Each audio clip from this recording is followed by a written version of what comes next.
இந்த நாளில் ஆண்டவர் உங்களை ஆசீர்வதிக்கட்டும். இன்று மீண்டும் ஒரு சந்திப்பை நமக்கு தருகிறவராகிய ஆண்டவருக்கு நன்றி செலுத்துகிறேன்.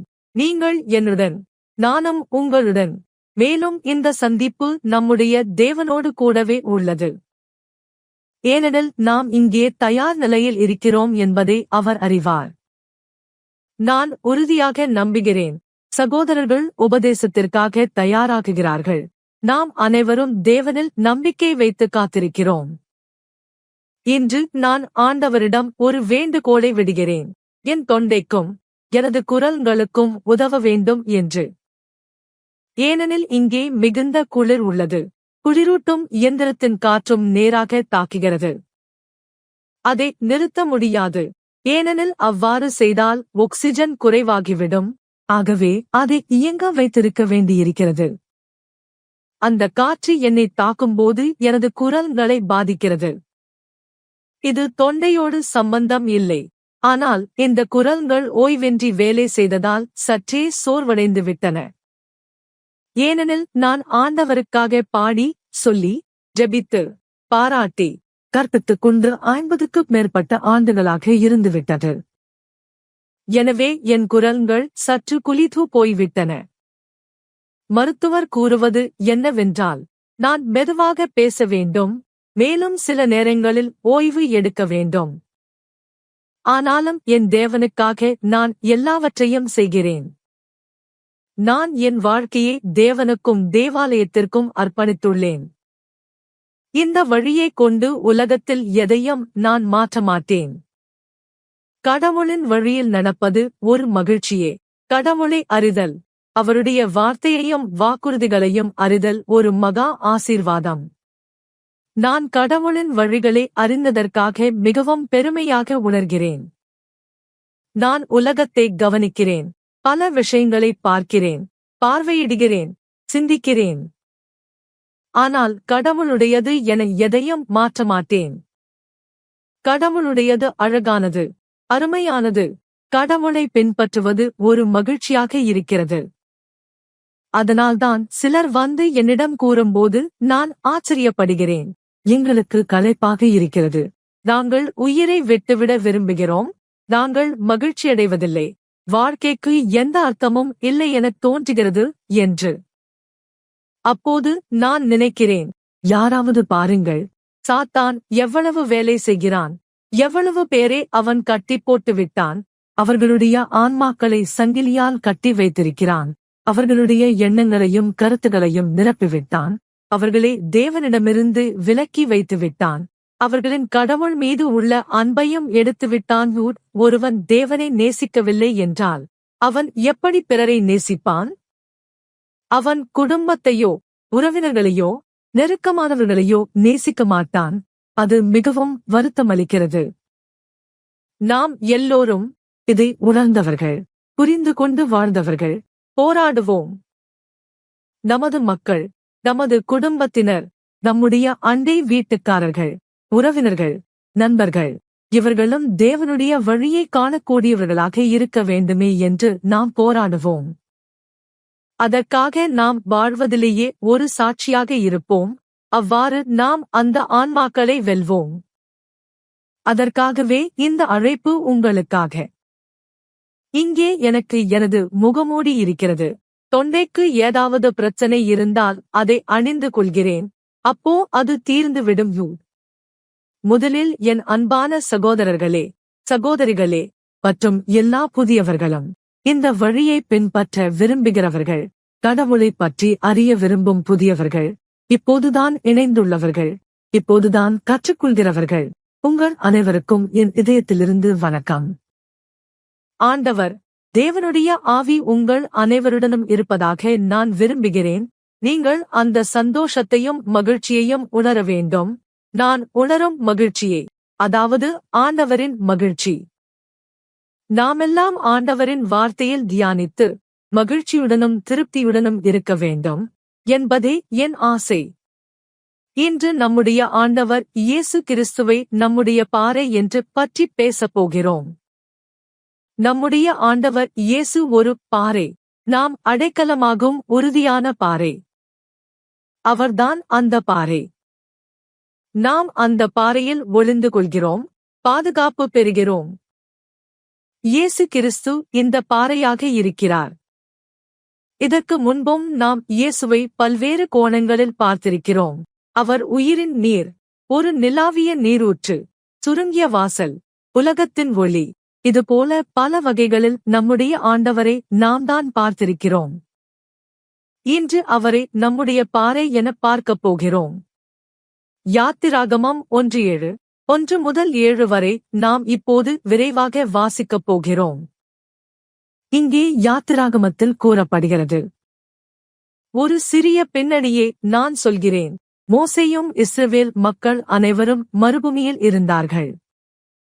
அவர்கள் எகிப்திலிருந்து வெளியே வந்திருந்தார்கள். எகிப்தில் அவர்கள் அனைத்து வசதிகளுடனும் வாழ்ந்தார்கள். சாப்பாடு, குடிநீர், உறங்கும் இடம் எல்லாமே இருந்தது. ஆனால் இப்போது மோசே அவர்கள் அனைவரையும் மறுபூமிக்கு அழைத்துச் சென்றார்.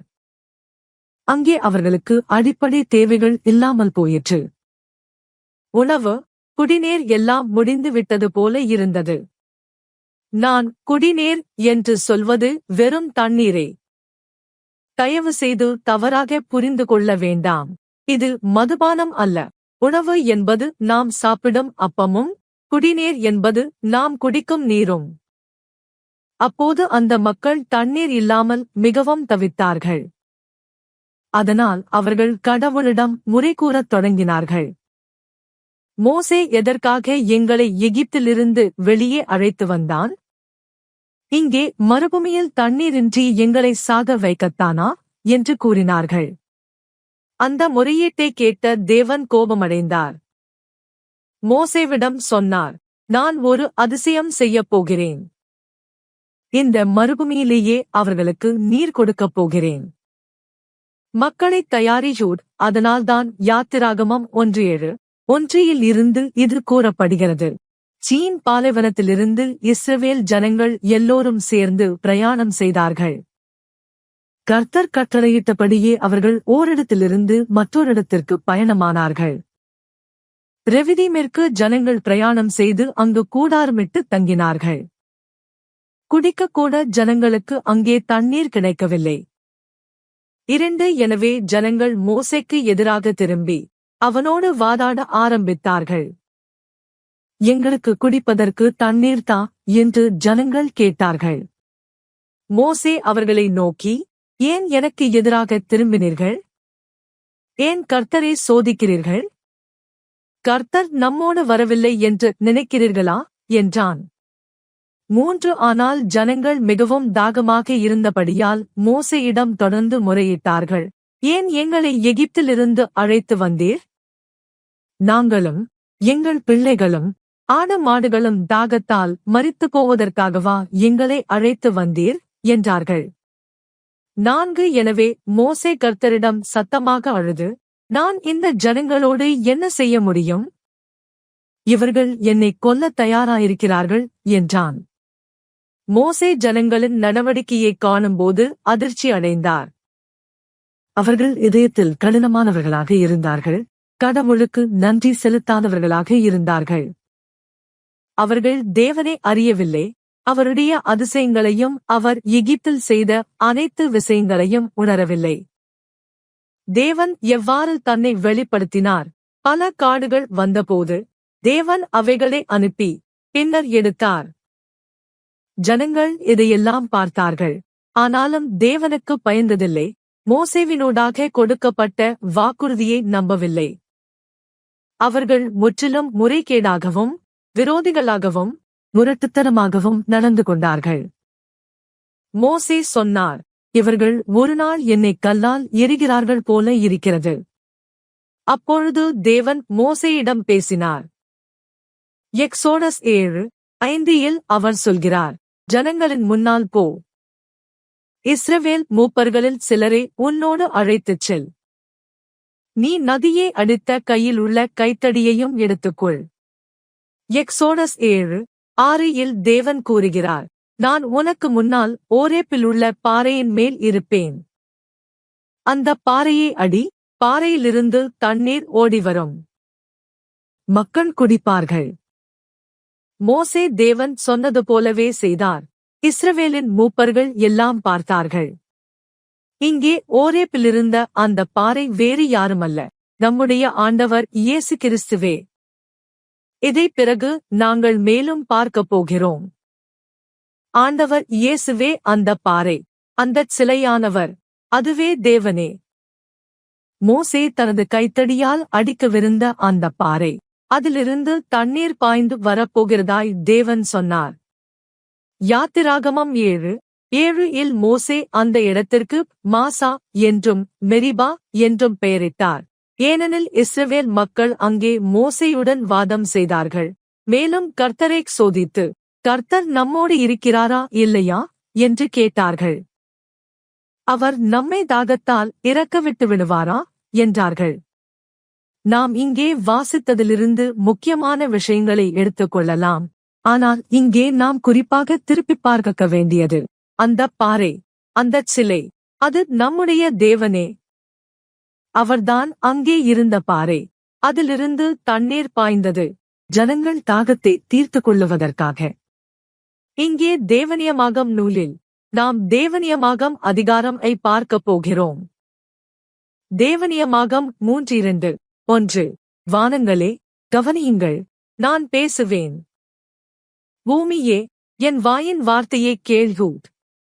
2 எனது போதனைகள் மழையைப் போன்று வரும், பூமியின் மேல் விழும் பனியைப் போன்றும், மெல்லிய புல்லின் மேல் தூறும் மழை துளிகள் போன்றும், பசும் புதர்களின் மேல் விழும் மழையைப் போன்றும் வரும். 3 நான் கர்த்தருடைய நாமத்தைப் பேசுவேன். தேவனை போற்றுங்கள். 4 அவர் பாறை, கர்த்தர், அவரது செயல்கள் பரிபூரணமானவை. ஏனென்றால் அவரது வழிகள் எல்லாம் சரியானவை. தேவன் உண்மையும் சத்தியமும் உள்ளவர். அவர் நீதியும் செம்மையுமானவர். இதுவே அந்த பாறை, நம்முடைய பாறை, நித்தியத்தின் பாறை. நாம் ஒளியும் போது, நாம் அகலும்போது அடைக்கலமாக இருக்கும் அந்த பாறை. அவர் நம்முடைய தேவன். தீங்கு நிறைந்த நாளில் நாம் அந்த பாறையான ஆண்டவரை அடைக்கலமாக கொண்டு ஒளிகிறோம். நம்முடைய தேவனிடம் நாம் அரற்றுகிறோம். அப்பொழுது அவர் எப்போதும் தயார் நிலையில் இருக்கிறார், நமக்காக உதவுவதற்கு தயாராக இருக்கிறார். அவர் நம்மை பாதுகாக்கிறார், நம்மை காத்துக் கொள்கிறார். ஒருவர் ஒரு பெரிய பாறையின் கீழ் போய் ஒளிந்தால், அதுவே அவரை மழையிலிருந்தும் புயலிலிருந்தும் கடுமையான காற்றிலிருந்தும் பாதுகாக்கும். அந்த பாறை நிலைத்திருப்பதால் அது அவரை சூரியனின் வெப்பத்திலிருந்தும் காலநிலை கொடுமைகளிலிருந்தும் காக்கும். அதுபோலவேதான் நம்முடைய தேவனும் இருக்கிறார். அவர் ஒரு பாறையைப் போல் இருக்கிறார். ஒரு தீங்குள்ள நாள் நம்மீது வந்தால், அது துன்பம், நோய்கள், பிரச்சினைகள், துன்பங்கள், புரியாமை, சண்டைகள், அச்சுறுத்தல்கள், கடத்தல்கள், தேவைகள், பற்றாக்குறைகள் ஆகியவையாக இருந்தால், நாம் அந்த பாறையை அடைக்கலமாக கொண்டு ஒளிகிறோம். நம்மை அந்த பாறையில் பாதுகாப்பாக வைத்துக் கொள்கிறோம். அந்த பாறை நம்மை மூடுகிறது, நமக்காக காக்கிறது, நமக்கு துணையாக இருக்கிறது. ஆகவே நம்முடைய தேவனாகிய அந்த பாறை ஆசீர்வதிக்கப்பட்டவர். அது மட்டுமல்ல, மோசே பாடிய அந்த பாட்டில் தேவன் எவ்வளவு நன்மைகளை இஸ்ரவேல் ஜனங்களுக்கு எகிப்தில் கொடுத்தார் என்பதையும் அவர் உயர்த்தி பேசுகிறார். அவர் அவர்கள் வாழ்க்கையில் செய்யும் அதிசயங்களையும், அவர்களுக்கு கொடுத்த செல்வங்களையும், உணவுகளையும், வெளிநிலத்திலிருந்து கிடைத்த பலவிதமான பயிர்களையும் குறித்து கூறுகிறார். தேவனியமாகம் 3:2-3 இவ்வாறு கூறுகிறது: கர்த்தர் மலைநாட்டை அடக்கி ஆளும்படி யாக்கோபை வழிநடத்தினார். யாக்கோபு வயல்களிலுள்ள அறுவடைகளை எடுத்துக் கொண்டான்.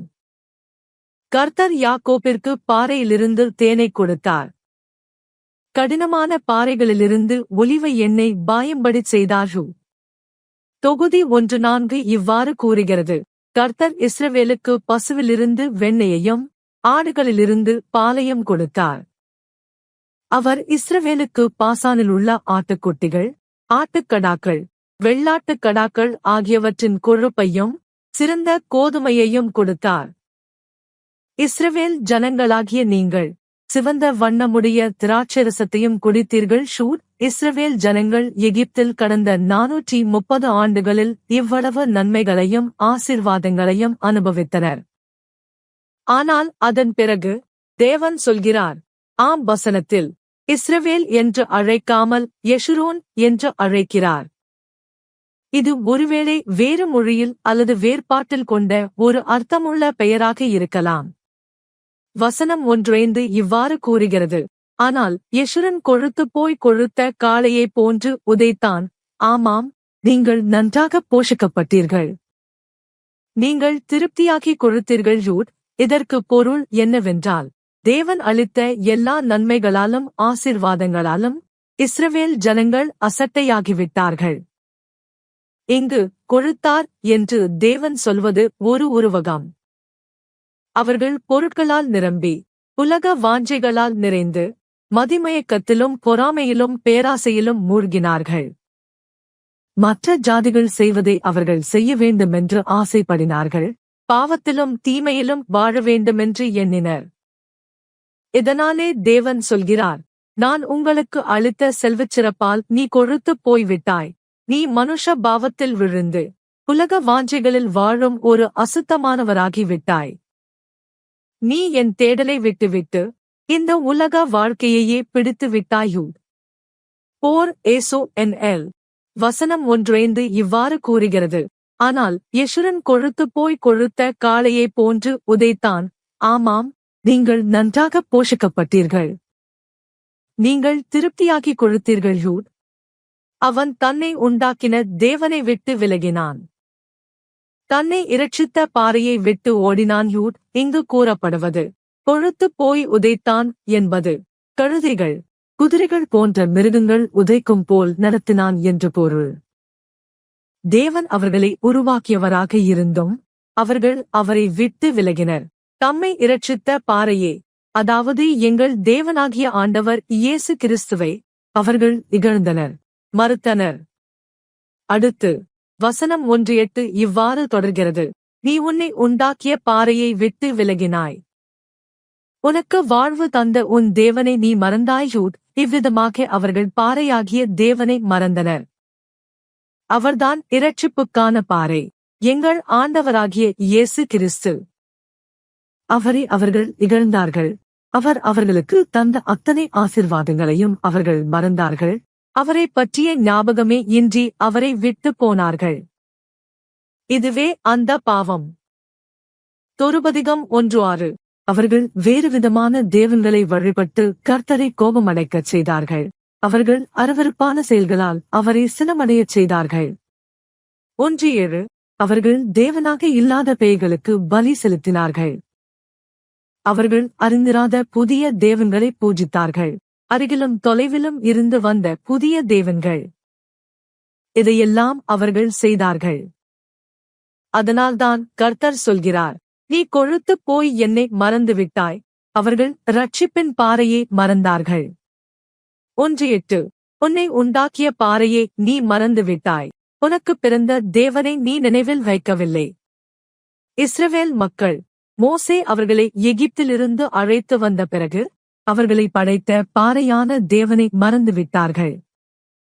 அதனால்தான் தேவன் இந்த செயல்களை பார்த்தபோது, தொருபதிகம் 1:9, கர்த்தர் தனது ஜனங்கள் தம்மை இகழ்ந்ததைக் கண்டு, தனது குமாரரும் குமாரத்திகளும் அவனை இகழ்ந்ததைக் கண்டு கடும் கோபத்துடன் எரிந்தார். இந்த பாறை நம்முடைய தேவன் சினமடைந்தார். அவர் கூறினார், இவர்கள் என்னை கோபமடையச் செய்தார்கள், எனவே நான் அவர்களை தண்டிப்பேன் என்று. தொருபதிகம் 2. நான் என் முகத்தை அவர்களிடமிருந்து மறைக்கிறேன் என்று பாறை கூறுகிறார், அதாவது நம்முடைய தேவன். அவர்களின் முடிவை நான் பார்ப்பேன், அவர்கள் கெட்ட தலைமுறை, நம்பிக்கையற்ற பிள்ளைகள். 2:1.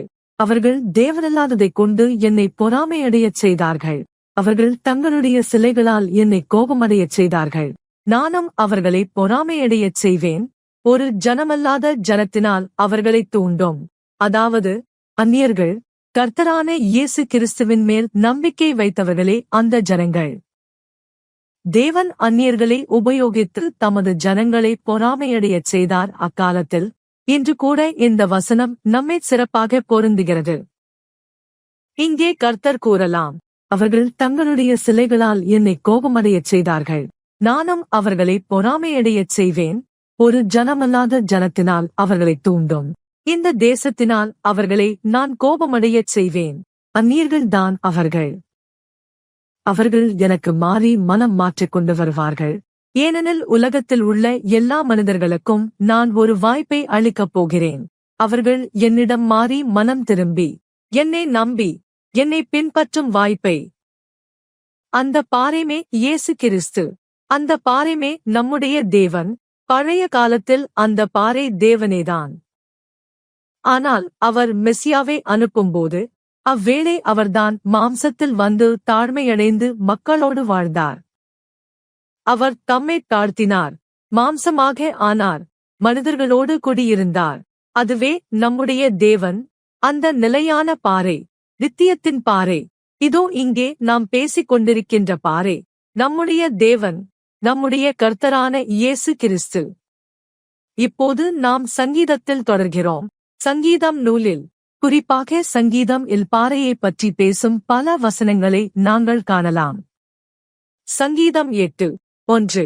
கர்த்தரே, என் பலமாகிய உம்மை நான் நேசிக்கிறேன். சங்கீதம் 8:2. கர்த்தர் என் பாறை, என் கோட்டை, என் விடுதலையாளர், என் தேவன், நான் அவன் மேல் நம்பிக்கை வைப்பவன். அவர் என் கேடயம், என் இரட்சிப்பின் வலிமை, என் உயர்ந்த அடைக்கலமாயிருப்பார். இந்த பாறை என்பது ஒரு கோட்டையாக இருக்கிறது, ஒரு விடுதலையாளர், ஒரு தேவன், ஒரு பலமாக இருக்கிறது. நம் வாழ்க்கையில் கடுமையான தருணங்களை தாங்க, நம்மை பாதுகாக்க இந்த பாறை தேவையாக இருக்கிறது.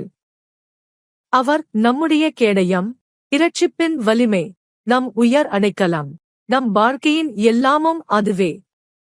சங்கீதம் 8:3. தேவனாகிய கர்த்தரைத் தவிர வேறெவனும் தேவனாக இருக்கிறானா?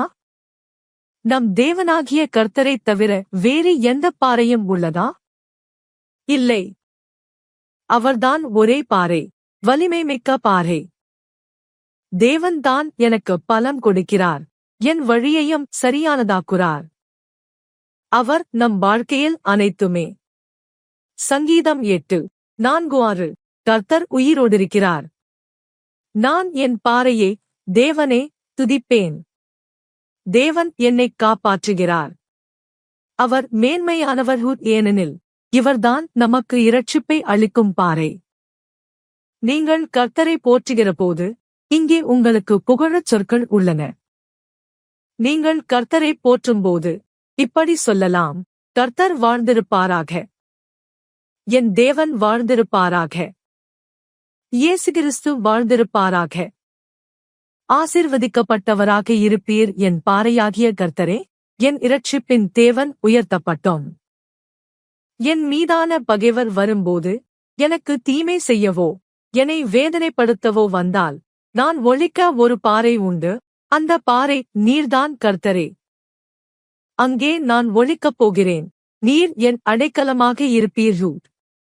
இந்த வார்த்தைகள் அனைத்தும், அந்த வாசகங்கள் அனைத்தும் நாம் கர்த்தரை போற்றும் போது அவரிடம் சொல்லலாம். நீங்கள் சங்கீதங்களை வாசிக்கும் போதும் இந்த வார்த்தைகளை மனப்பாடம் செய்யுங்கள். அவற்றை உங்கள் உள்ளத்திலிருந்து சொல்லுங்கள். கர்த்தர் உங்களை கேட்டுக்கொண்டு இருக்கிறார் என்று நம்புங்கள். அவர்தான் நம் பாறை. எவ்வளவு அழகாக நாம் கர்த்தரைப் போற்றுவதற்கும் பாடுவதற்கும் கற்றுக்கொள்கிறோமோ பாருங்கள். இப்போது சங்கீதம் தொடர்கிறோம். சங்கீதம் 9:4. என் வாய் சொற்களும் என் இருதயத்தின் தியானமும் உம்முடைய சந்நிதியில் பிரியமானவையாக இருக்கட்டும். கர்த்தரே, என் பாறையும் என் மீட்பருமாகியவரே. இதாவது என்னவென்றால், என் வாயின் சொற்கள், நான் கர்த்தரைப் பற்றி பேசும் விதம், என் உள்ளத்துக்குள் நான் அவரைப் பற்றி செய்யும் தியானம், இவை அனைத்தும் கர்த்தரின் காதில் இனிமையாக இருக்க வேண்டும். எனவே நான் சொல்கிறேன், கர்த்தரே, என் பாறையும் என் மீட்பருமாகியவரே. இங்கே நான் கர்த்தரிடம் ஒழிகிறேன், ஏனெனில் அவர் என் மீட்பராக இருப்பார். நான் தேவனை நோக்கி ஜெபிக்கும்போதோ அவரைப் பற்றி தியானிக்கும்போதோ அவர் அங்கே இருப்பார், என்னைக் கேட்பார், என் தியானத்தையும் என் ஜெபத்தையும் என் போற்றுதலையும் ஏற்றுக்கொள்வார். ஏனெனில் அவர்தான் அந்த பாறை, எப்போதும் தயார் நிலையில் உள்ளவர். ஆகவே நாம் இந்த வார்த்தைகளை மனப்பாடம் செய்து எந்த விதமாக இருந்தாலும் அவை நம் உள்ளத்திலிருந்து வருமாறு உண்மையுடன் கர்த்தரிடம் சொல்வோம். சங்கீதம் 2:8. இந்த சங்கீதங்களில் நமக்கு நினைவு கூறவும் கற்றுக்கொள்ளவும் தேவனைப் பாடவும் ஜெபிக்கவும் போற்றவும் நிறைய அழகான வசனங்கள் இருக்கின்றன. நாம் நம்முடைய கீதங்களிலேயும் இவைகளை பயன்படுத்தலாம். யார் இசைக்கான திறமை பெற்றிருக்கிறாரோ அவர்கள் இந்த வார்த்தைகளுக்கு குரல்தாளம் சேர்த்துக் கொண்டு பாடலாம். அந்த நேரத்தில் பரிசுத்த ஆவியானவர் வந்து அவர்களை தம்மிடம் கொண்டு வந்து சேர்த்துக் கொள்வார். அவர்கள் கர்த்தருக்கு ஆவியாலும் வாயாலும் நாவாலும் குரலாலும் பாடுவார்கள். இப்படியாக நாம் இந்த அழகான வார்த்தைகளை மனப்பாடம் செய்து தேவனுக்கு வழங்குவதற்காக நம்முள் வைத்துக் கொள்ளலாம். பாறையைப் பற்றிய இந்த எல்லா வார்த்தைகளையும் நினைவில் வைத்துக் கொள்வோம். அந்த பாறை என் கர்த்தர், என் ஆண்டவர். 2:8. 1. கர்த்தாவே, நான் உம்மை நோக்கி அழைக்கிறேன்.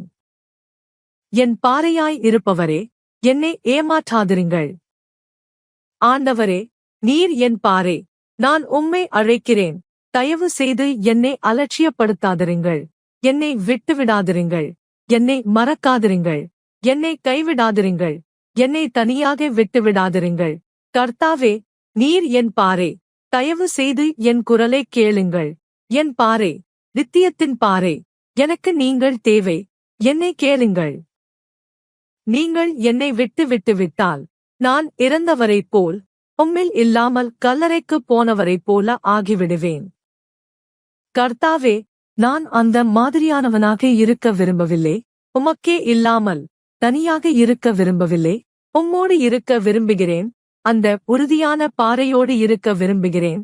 நீர் என் அடைக்கலம் ஆக வேண்டும் என்றும், எங்கு சென்றாலும் எங்கு இருந்தாலும் உலகத்தின் எந்த மூலையில் இருந்தாலும் எந்த பிரச்சனையிலும் ஆபத்திலும் இடர்பாடுகளிலும் மோசமான நாளிலும் கூட நான் உம்மை அழைத்தால், உம்மை நோக்கி கூப்பிட்டால், உமக்கு பேசினால் நீர் அங்கே தயார் நிலையில் இருக்கிறீர். ஏனெனில் நீர் என் பாறை, என் அடைக்கலம். அந்த பாறையில்தான் நான் நம்புகிறேன், உம்மை நம்புகிறேன். என் வாழ்க்கை உமது கைகளில் இருக்கிறது. என் ஆரோக்கியம் உமது கைகளில் இருக்கிறது. என் சந்தோஷமும் அமைதியும் உமது கைகளில்தான் இருக்கிறது. கர்த்தாவே, நாம் இன்னும் யார் மீது நம்பிக்கை வைக்கப் போகிறோம்? நமது பாறைதானே? நமது தேவனே ஒரே நம்பிக்கையுடையவராக இருக்கிறார். ஓர் ஊசலாட்டமும் இல்லாமல் பதற்றம் அடையாமல் இருங்கள். ஏனெனில் நீங்கள் அழத் தொடங்குகிறீர்கள், பதற்றமடைகிறீர்கள், மனச்சஞ்சலத்தில் விழுகிறீர்கள். நோய்கள், விபத்துகள், உங்களுக்கு பிடித்தவர்கள் இறந்து விடுவது, உணவுக்கோ வாடகைக்கோ பணம் இல்லாதது, கடன்கள், துன்புறுத்தல்கள், மிரட்டல்கள், கடத்தல் என எதுவாக இருந்தாலும் நீங்கள் நம்பிக்கை இழந்து என்ன செய்வது என்று தெரியாமல் தவிக்கிறீர்கள். இல்லை, நீங்கள் நித்திய பாறையை நாடுங்கள். நம்முடைய தேவனாகிய பாறையை நாடுங்கள். அவரை நோக்கி அழையுங்கள். அவரிடம் பேசுங்கள். சொல்லுங்கள், கர்த்தாவே, உமக்கு நான் கெஞ்சுகிறேன். என்னை கேளுங்கள். என்னை விட்டுவிடாதே. என்னை கைவிடாதே. கர்த்தாவே, என் தேவையைப் பாருங்கள். எனக்கு தேவை நீங்கள்தான். உம்மை நம்புகிறேன். உம்மீதே விசுவாசிக்கிறேன். உம்மை நம்பியே காத்திருக்கிறேன். உம்மின்றி நான் எதுவுமல்ல, யாருமல்ல. உம்மின்றி நான் எதையும் செய்ய முடியாது. கர்த்தாவே, இந்த உலகத்தில் யார் எனக்கு உதவப் போகிறார்கள்? உம்மைப் போல் பாறை யாரிருக்கிறார்? ஒருவரும் இல்லை.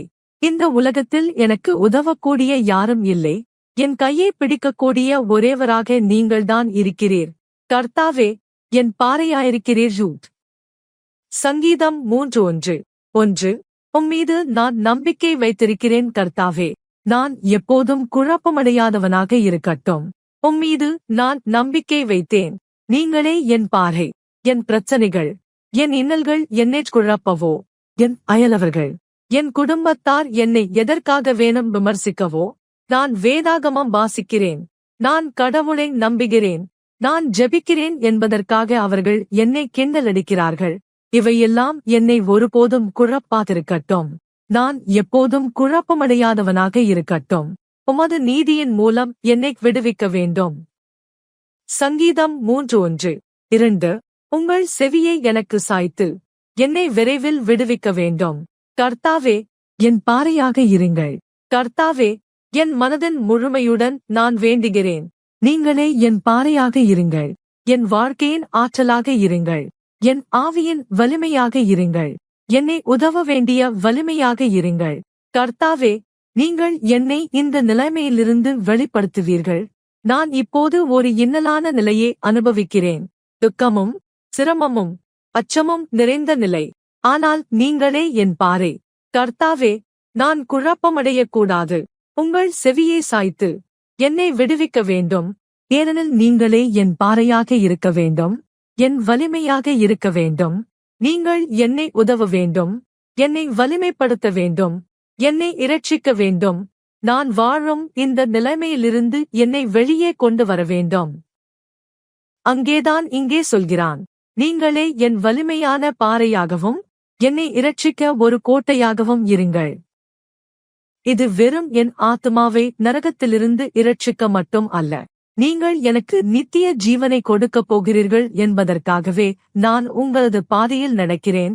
ஆனால் அதற்கு முன் நான் வாழ்க்கையில் பல சிரமங்களையும் துயரங்களையும் எதிர்கொள்கிறேன். அந்த பாதையில் பலதரப்பட்ட துன்பங்களை சந்திக்க வேண்டும். அதனால் கர்த்தாவே, எல்லா கெட்டதிலும் இருந்து என்னை இரட்சிக்க வேண்டும் என்று நான் வேண்டுகிறேன். அந்த கடத்தலிலிருந்து என்னை இரட்சிக்க வேண்டும். அந்த விபத்திலிருந்து என்னை இரட்சிக்க வேண்டும். அந்த பாலியல் வன்முறையிலிருந்து என்னை இரட்சிக்க வேண்டும். அந்த நோயிலிருந்து என்னை இரட்சிக்க வேண்டும். இவையெல்லாம் உங்களிடம் நான் வேண்டுகிறேன். என் பாறையாயிருக்கிற கர்த்தாவே, இவையெல்லாம் இருந்து என்னை இரட்சிக்க வேண்டும். ஏனெனில் நீங்களே என் பாறை. சங்கீதம் 6:1. தேவனே, என் அலறலுக்கு செவிகொடு. என் ஜெபத்துக்கு கவனமாக இரு. 2. பூமியின் முடிவிலிருந்து உமக்கு நான் கூப்பிடுவேன், என் இருதயம் தளரும்போது. இங்கே நாம் காண்கிறோம், சங்கீதக்காரர்கள் எப்போதும் கர்த்தரிடம் அதே வார்த்தைகளை திரும்ப திரும்ப சொல்வதை வழக்கமாக வைத்திருந்தார்கள். ஆனால் கர்த்தர் அதனால் ஒருபோதும் கோபிக்கப்படவில்லை. நாம் கர்த்தரிடம் எப்போதும் அதே சொல்லிகளை புகழ்ச்சியாகக் கூறலாம். நம் ஜெபங்களில் ஒவ்வொரு நாளும் நாம் ஒரே வேண்டுதலை கேட்டுக்கொண்டே இருக்கலாம். அவர்தான் எப்போதாவது பதிலளிக்கிறார். 2. பூமியின் எல்லையிலிருந்தும் உமக்கு நான் கூப்பிடுவேன் என்று சொல்கிறார். பூமியின் எந்த ஓரத்திலிருந்தும் நான் உமக்கு கூப்பிடுவேன், என் இருதயம் தளரும்போது. நிச்சயமாக ஏதாவது இன்னல், சிரமம் அல்லது ஒரு கெட்ட நாளால் இருதயம் தளரக்கூடும். அப்போது அவர் சொல்கிறார், கர்த்தாவே, நான் உமக்கு கூப்பிடுவேன். உலகின் எந்த இடத்திலிருந்தும் உமக்கு கூப்பிடுவேன். நீர் என்னைக் கேட்பீர். ஏனெனில் நீர் யார்? பாறை என்றும் இங்கே அவர் சொல்கிறார். என்னை விட உயர்ந்த பாறைக்கு கூட்டிச் செல்லும். சங்கீதம் 6:1-3. ஏனெனில் நீர் எனக்கு பாதுகாப்பாயிருந்தீர். பகைவனுக்கு முன்பாக ஒரு வலிமையான கோபுரமாக இருந்தீர். நம்முடைய பகைவர் யார் என்றால், நம்மை வழியில் தடுக்குவதற்கும் பிடிகளையும் சோதனைகளையும் வைக்கும் சக்தியான அவனே. அவன் நம் அமைதியையும் மகிழ்ச்சியையும் கொள்ளையடிக்கவும் நம் ஆவிக்குரிய வாழ்வை அழிக்கவும் முயல்கிறான். நம்மை தேவனோடு தவறாக நடக்கச் செய்யவே செய்கிறான். அதனால் நம் ஜெபத்தில் நாம் சொல்லுகிறோம், கர்த்தாவே, நீர் என் பாறையாக இருக்க வேண்டும், என் அடைக்கலமாக இருக்க வேண்டும், நான் மறைவதற்கான இடமாக இருக்க வேண்டும். எனக்கெதிராக பகைவன் வந்து என்னை பாவப்படுத்த வேண்டாம். இதுவே நாம் கர்த்தரிடம் செய்யும் ஜெபம் மற்றும் கூவல். அந்த பாறையை நம்பி நாங்கள் எல்லாவற்றிற்கும் கர்த்தரிடம் கேட்கிறோம். ஆன்மீக விஷயங்களுக்காகவும் பௌதீக விஷயங்களுக்காகவும் இந்த வாழ்வில் வாழும் காலத்தில் நலமாக வாழ்ந்து விட வேண்டும் என்பதற்காகவும் கேட்கிறோம். மேலும் நம் உள்ளத்தினால் ஏங்குகிறோம். இந்த வாழ்வு முடிவடையும் போது நம் பயணத்தின் முடிவில் நாமும் கர்த்தருடன் இருப்பதற்கான ஒரு அருமையான இடத்தை பெற வேண்டும். நம் பாறை கிறிஸ்து இயேசுவே ஆவார். சங்கீதம் 6:2. 1. என் ஆவி தேவனில் மட்டும் அமைதியாக இருக்கிறது. கீழ்ப்படியப்பட்டுள்ளது. நம் ஆவி தேவனோடு இணைக்கப்பட்டுள்ளது. சொல்லுகிறது, அவரிடமிருந்து என் இரட்சிப்பு வருகிறது. 2. அவரே என் பாறையும் என் இரட்சிப்பும். அவர் என் அடைக்கலமாய் இருக்கிறார். நான் அதிகமாக வழுக்க மாட்டேன், அதிகமாக தவறுகள் செய்ய மாட்டேன், என் மனதின் பலவீனங்களால் இழுக்கப்பட மாட்டேன், ஏனெனில் அவர் என் பாறை, அவர் என் அடைக்கலம், அவர் என் உடலில் தேவையில்லாததை நீக்குவதற்கு உதவுவார், அவருக்கு விருப்பமில்லாதவைகளை விலக்க உதவுவார், ஏனெனில் அவர் வல்லமையுள்ளவர், அவர் என் பாறை, அதில் நான் மறைவேன், இந்த எல்லாவற்றிலிருந்தும் நான் ஒளிவேன். வசனம் 2. மீண்டும் சொல்கிறேன், சோகஸ்மெலி. அவரே என் பாறையும் என் இரட்சிப்பும்.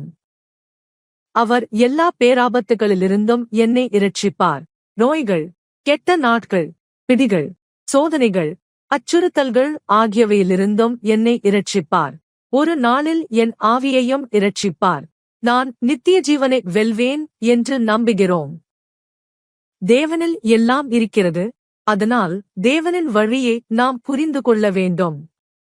சிலர் சொல்வார்கள், நான் என் மனதில் தேவனை நேசிக்க விருப்பம் இல்லையே, என் மனதில் தேவனுக்காக நல்லதைச் செய்ய வேண்டும் என்று உணர்வதே இல்லையே, நான் வேதாகமத்தை வாசிக்கவும் ஜெபிக்கவும் ஆசைப்படவில்லை என்பார்கள்.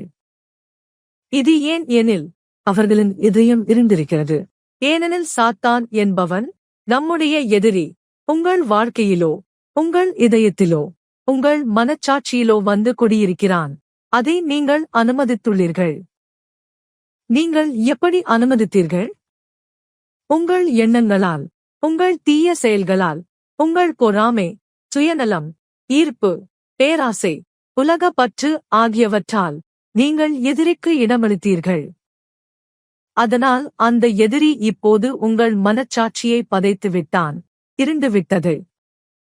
எனவே நீங்கள் போராட வேண்டும், நீங்கள் போராட வேண்டும், சண்டையிட வேண்டும். எதையும் உணரவில்லை என்றாலும், உணர்ச்சியில்லை என்றாலும் கூட, உங்கள் மண்டியிலிருந்து எழுந்துங்க. உங்கள் கைத்தட்டைகளை உயர்த்துங்கள், முடிந்தால் உங்கள் கண்களை மூடுங்கள். பின்னர் நீங்கள் தேவனிடம் சொல்லுங்கள், கர்த்தாவே, நான் எதையும் உணரவில்லை, நான் உங்களை நேசிக்க எந்த உணர்வும் இல்லையே, மக்களை நேசிக்கவும் என்னுள் உணர்வு இல்லையே, வேதாகமத்தை வாசிக்கவும் ஜெபிக்கவும் என்னுள் ஆசை இல்லையே, நான் இப்படித்தான் உணர்கிறேன். நீர் என் மீது உதவாமல் இருக்கிறீர்களா? நீர் என்னுடைய மீட்புக்கான கிளறி, நீர் என்றென்றைக்கும் நிலைத்திருக்கும் உறைந்த கல், நீர் சமாதானத்தை தருகிறவரும் புது வாழ்வைத் தருகிறவரும் நீர் ஒருவரே. நீரே வானத்தையும் பூமியையும் உண்டாக்கினீர், நீரே மனிதனை உண்டாக்கினீர், நீரே மனிதகுலத்தின் உரிமையாளர், அனைத்தையும் அதிகாரத்தால் இயக்குகிறீர். அப்படியிருக்க என்னை உதவி செய்யும். எனது இதயத்தில் உமக்கான நேசம் தோன்ற வேண்டும், எனது சிந்தனைகள் மாற வேண்டும், என் மனப்பான்மை வேறுபட வேண்டும். நீர் உண்மையில் இருக்கிறவராக இருந்தால் என்னை உதவி செய், ஏனெனில் நீர் என்னை உதவி செய்தால் நான் உமக்கு சேவையாக இருப்பேன், உம்மை நேசிப்பேன், உம்மைப் பற்றி சாட்சியாக பேசுவேன். ஆனால் இப்போது நான் மகிழ்ச்சியடையவில்லை, நான் மகிழ்ச்சியாக வாழ விரும்புகிறேன். நீங்கள் ஏன் இவ்விதமாகவே தேவனை பேசக்கூடாது? பேசுங்கள். நீங்கள் பேசும் வார்த்தைகளை உணரவில்லை என்றாலும் பரவாயில்லை. ஆனால் நீங்கள் இவ்விதம் தேவனை நோக்கிப் பேசும்போது நீங்கள் முயற்சி செய்கிறீர்கள்.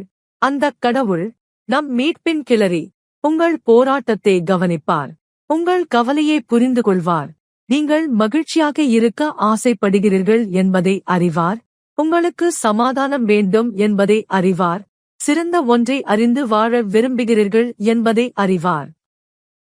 அப்பொழுது கடவுள் உங்களுக்கு உதவுவார். அவர் உங்களுக்கு உறுதியாக உதவுவார் என்பதை நம்புங்கள், ஏனெனில் அவர் கருணை மிக்கவர், அவரது இரக்கம் என்றென்றைக்கும் நிலைத்திருக்கும். அவர் அன்பே. அத்துடன் ஒரு மனம் நெகிழ்ந்த இதயத்தை அவர் உதாசீனப்படுத்த மாட்டார். நீங்கள் ஜெபிக்கும்போது அவர் உங்கள் இதயத்தை பார்வையிடுவார். நீங்கள் எவ்வளவு முயற்சி செய்கிறீர்கள் என்பதை பார்வையிடுவார். தயவு செய்து முயற்சி செய். சங்கீதம் 7:1 1 தத்தில் உம்மில் கர்த்தாவே, நான் தஞ்சமடைந்திருக்கிறேன், நான் ஒருபோதும் வெட்கமடையக்கூடாது.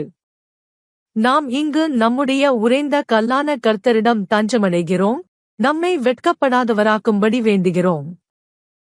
சங்கீதங்களில் பல இடங்களில் இதே போன்ற வார்த்தைகள் வருகிறது. இது உண்மைதான். ஆண்டவரிடம் நாம் தினமும் பேசுவதற்கு பலவிதமான புதிய சொற்கள் இருக்காது. அதனால் நாம் அவரிடம் அதே வார்த்தைகளை கூறினாலும் அவர் மகிழ்வார், அவர் அதை கிருபையுடன் ஏற்றுக்கொள்வார். முக்கியமானது என்னவென்றால், நாம் அவரிடம் நேரில் வந்து நம்முடைய உறைந்த கல்லான அவரை புகழ்வதே.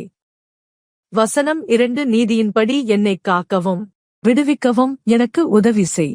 உன் செவியை என் பக்கம் சாய்த்துக் கேட்டு என்னைக் காப்பாற்றவும் செய். 3 நீ என் சிக்கல்களில் நானே எப்போதும் தஞ்சம் புக வேண்டிய கல்லாயிரு. அது சொல்கிறது, நானே எப்போதும் தஞ்சம் புக வேண்டிய. ஆம், உண்மைதான்.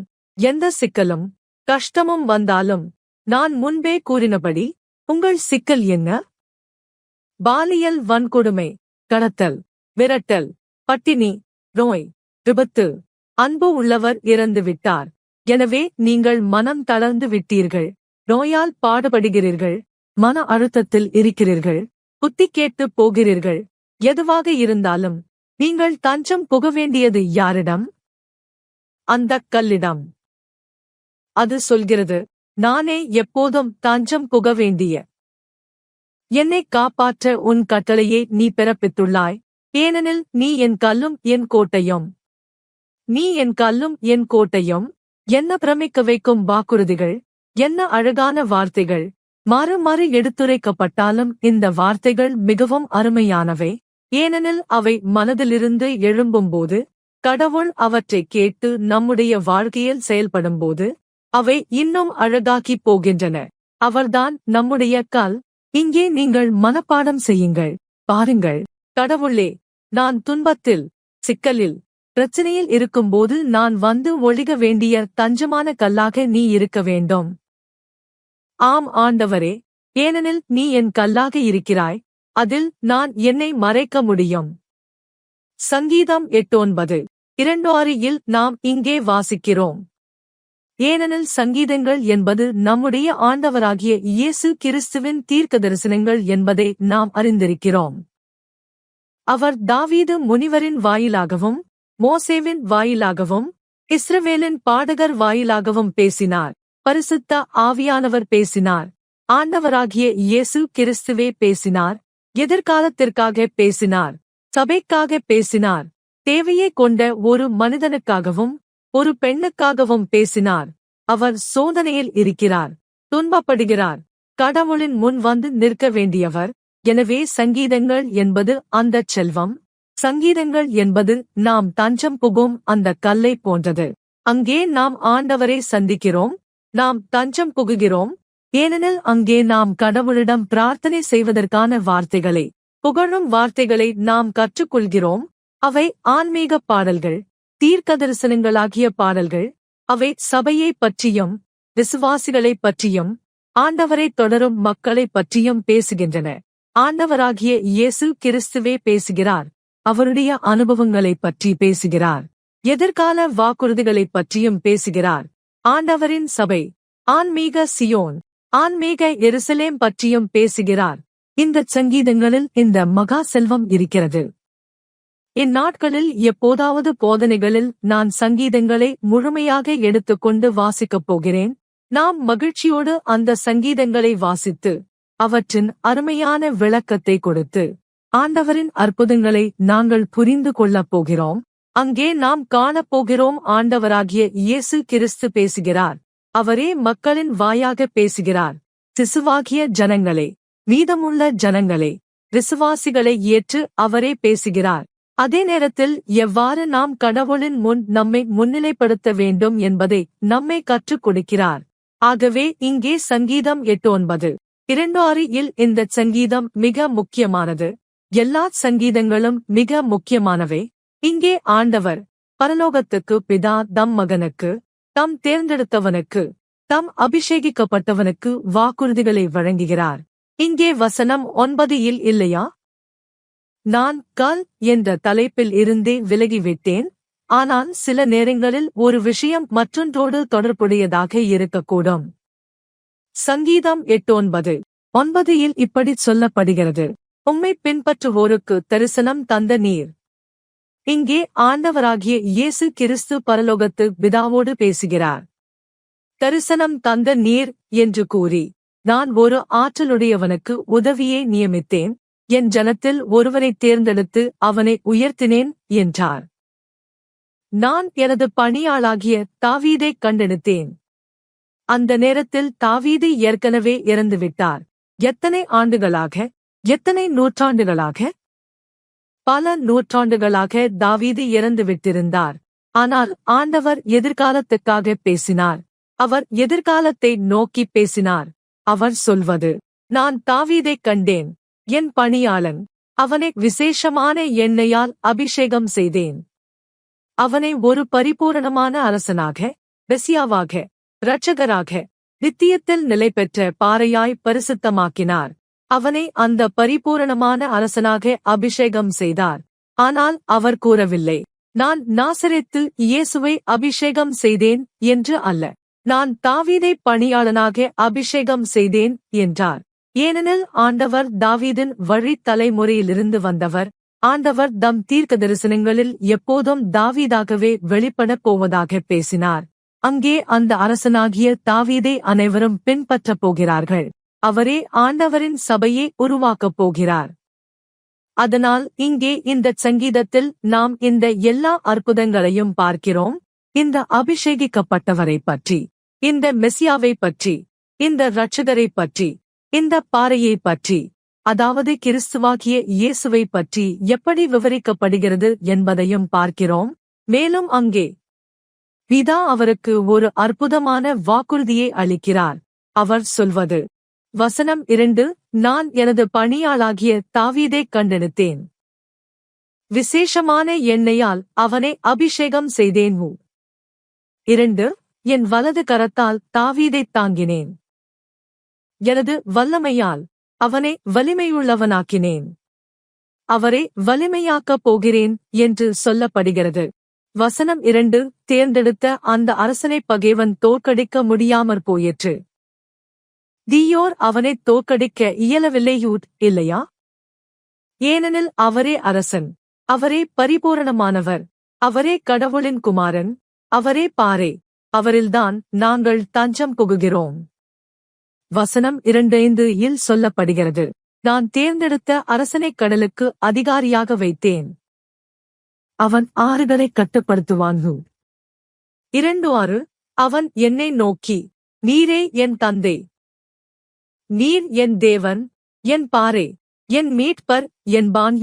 எனவே பிதாவும் குமாரனும் ஒருவரே, மீட்பின் பாறையாக இருப்பவர் பிதாவே. மோசேக்கும் ஜனங்களுக்கும் வனாந்தரத்தில் நீர் கொடுத்த அந்த பாறையாக இருந்தவரே பிதா. அதேபோல குமாரனும் மெசியாவும் அபிஷேகிக்கப்பட்டவரும் இரட்சகரும் பாறையாக இருக்கிறார். ஏனெனில் அவர்கள் இருவரும் ஒரே ஒருவரே, தேவன் ஒருவரே. இங்கே சொல்லப்படுகிறது, நீரே என் தந்தை, நீர் என் பாறை, என் மீட்பர். வசனம் 2:7 சொல்லப்படுகிறது, நான் அவனை என் முதற்பேறான மகனாக்குவேன். அவன் பூமியின் முதன்மையான அரசனாக இருப்பான்.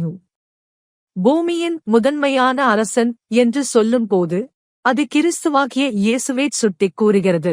அவனை முதற்பேறாக வைத்தார் என்பதன் மூலம் பொருள் கூறுவது என்னவென்றால், அந்த பாறையான கிறிஸ்துவின் சுவிசேஷத்தைக் கொணர்ந்து அவனைப் பின்பற்றுகிற விசுவாசிகளும் அவரின் சபையினரும் அவரைத் தொடரும் மக்களும் தேவனுடைய மகன்களும் மகளிருமாக இருப்பார்கள் என்று தேவன் கூறுகிறார். அதனால் அவருக்கே பல சகோதரர்களில் முதற்பேறானவர் என்று கூறப்பட்டது. ஏனெனில் ஆண்டவர் மனுஷ சந்நியாசத்தை எடுத்துக்கொண்டார். அந்த மனுஷ உடலான பகுதியில்தான் பலரிலும் முதல் மகனாக இருக்கிறார். அதனால்தான் தேவன் கூறுகிறார், மகன்களும் மகளிரும் அவன் என் முதற்பேறாக இருப்பான் என்று. பிதா இந்த பாறையைப் பற்றி இவ்வாறு பேசுகிறார். பிதா பாறைதான், குமாரனும் பாறையாயிருக்கிறார்.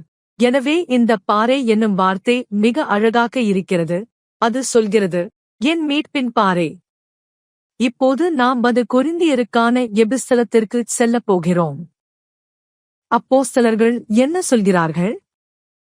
அல்லது அப்போஸ்தலராகிய பவுல் எங்களை கியூனனு சொன்னார்?